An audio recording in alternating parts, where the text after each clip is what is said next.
युद्ध नहीं जीत सका और उसका ये हाल हुआ है। यदि वह पहले ही इन गलतियों को पहचान लेता तो आज जीत का ताज उसके सिर होता।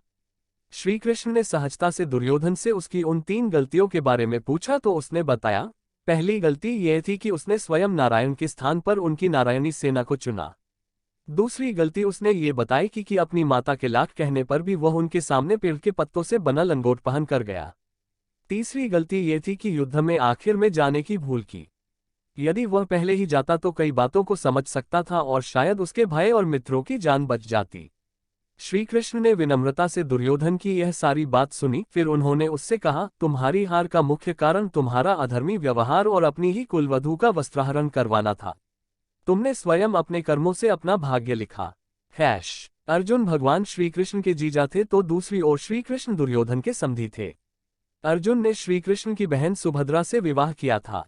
दुर्योधन की पुत्री लक्ष्मणा ने श्री कृष्ण के पुत्र साम से प्रेम विवाह किया था। अर्जुन की माता कुंती भगवान श्री कृष्ण की बुआ अर्थात वसुदेव जी की बहन थी। अर्जुन पुत्र अभिमन्यु की पत्नी वत्सला श्री कृष्ण के भाई बलराम की बेटी थी। अब सोचिए इन सभी का आपस में क्या रिश्ता हुआ। पांडु पत्नी माद्री के भाई अर्थात नकुल और सहदेव के सगे मामा शल्य के पास विशाल सेना थी। लेकिन दुर्योधन की आवभगत से प्रसन्न होकर उन्होंने युद्ध में दुर्योधन का साथ दिया था। दुर्योधन को अपने खुद के मामा शकुनी का भी साथ मिला था। इस तरह हमने देखा कि कौरव और पांडवों की ऐसे कई बातें हैं जिनके बारे में आम जनता नहीं जानती होगी। इसी तरह की और भी बातें कौरव और पांडवों के संबंध में है।